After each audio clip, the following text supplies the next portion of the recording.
What's going on, guys, and welcome to another Doctor Who Classic Review. Today I'm going to be reviewing the 4th Doctor Tom Baker story, The Talons of Weng-Chiang.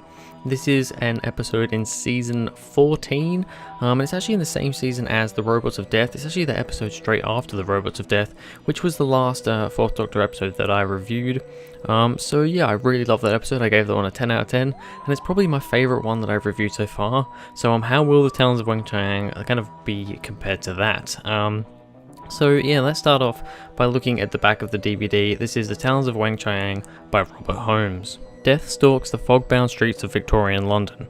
Young women are going missing, horribly mutilated bodies are found floating in the Thames, and criminal gangs terrorise the innocent. At the heart of this tangled web sits the mysterious Li Chang, sorcerer and hypnotist, and his grotesque sidekick, the all-too-lifelike ventriloquist dummy Mr. Sin.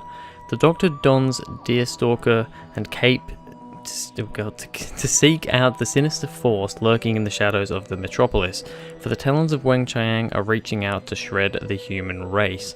Bit of a tongue twister in there. I kind of couldn't get my words around there. That was a bit strange. But yeah, a quite interesting little story, little plot line there for the Talons of Weng-Chiang. Now, this episode is regarded as being pretty good.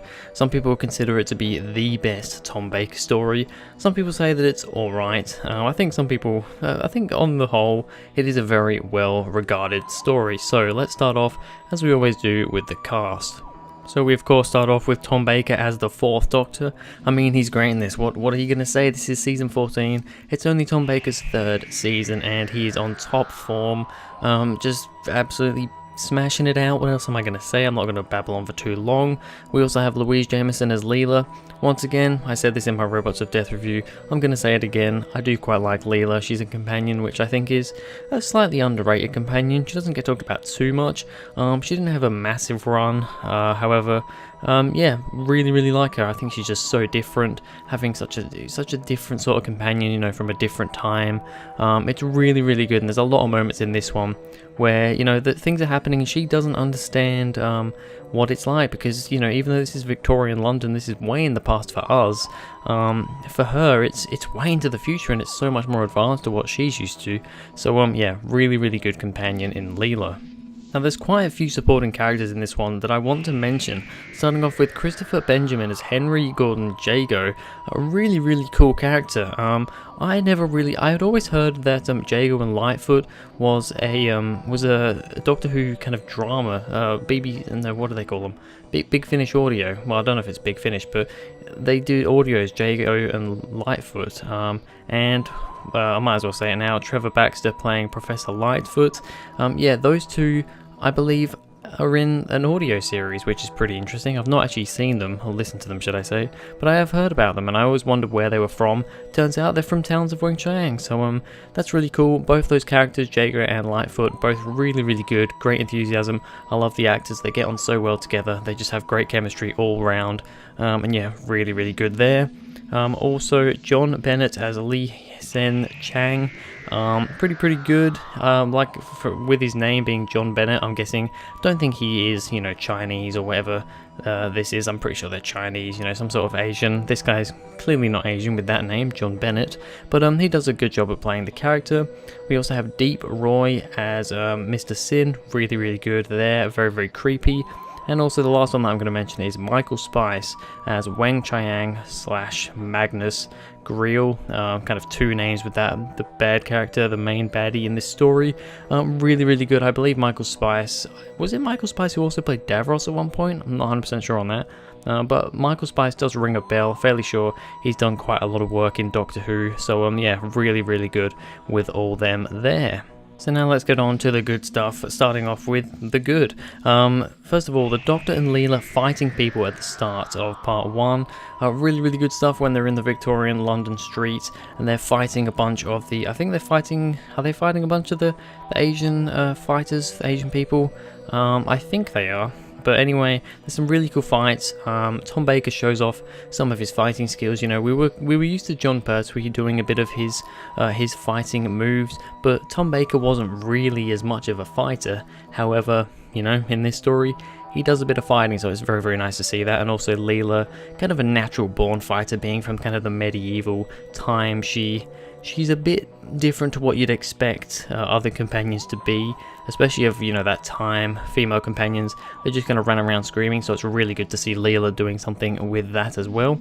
The characters are all interesting in this story. Like I said, all those main characters, they're all interesting, and I mean, there's even a couple of side characters in there that I can't really name off by heart right now, but all the characters are pretty interesting. I mean, a lot of the Asians, kind of the, I don't know, what do you call them, the footmen, I guess, the ninja-y characters, the ones that are, you know, going around fighting people. A lot of them are pretty two-dimensional, but to be honest, they don't really say anything, they don't really do much apart from just kind of act as this fighting force, really. However, all the main characters, the Doctor, Leela, Jago, Lightfoot, Mr. Sin, Lee Sen Chang, and Weng-Chiang, they're all really, really interesting, really well acted, and just really well written characters, so that's all very, very good there. Leela saying, "Why are you breathing fire out of your mouth?" was absolutely hilarious. Like I said before, some of the things that Leela doesn't understand because she's from such a primitive time, it's crazy. Basically, I think it was it Lightfoot? I believe it was either Jago or Lightfoot, I'm pretty sure, was smoking a cigar, and she was in the horse and cart with him. I think it was a horse and cart, and you know, he was smoking, and she had no idea that I could tell straight away as soon as he started smoking. She was like looking at him really strangely, and I thought, she's gonna say something here. You could just tell for like 30 seconds she was looking at him really weirdly, and then she said, "Why are you breathing fire out of your mouth?" And it was just such a hilarious thing, and she, even after he was kind of explaining it, she kept on looking at him so strangely. That was a really good bit of acting there by Louise Jameson, and just such an interesting, it's just something little like that that's hilarious. It's a really funny moment. I actually did you know, not chuckle really, but I kind of had a bit of a smile. I kind of, you know, I chuckled a bit inside, I suppose. I'm not really the sort of person that really laughs out loud with stuff, but I did crack a bit of a smile because I thought that's pretty funny. I quite liked that. It has such an old-time murder mystery feel about it, the whole story. Just a really, really nice little thing. Just feels like an old murder mystery. Not much else to say there, but I think the episode as a whole has a bit of a, I don't know, it's really different, but just a nice little feel to it that a lot of episodes don't seem to have. The small puppet called Mr. Sin is very creepy. Yeah, the ventriloquist doll Mr. Sin is really, really terrifying.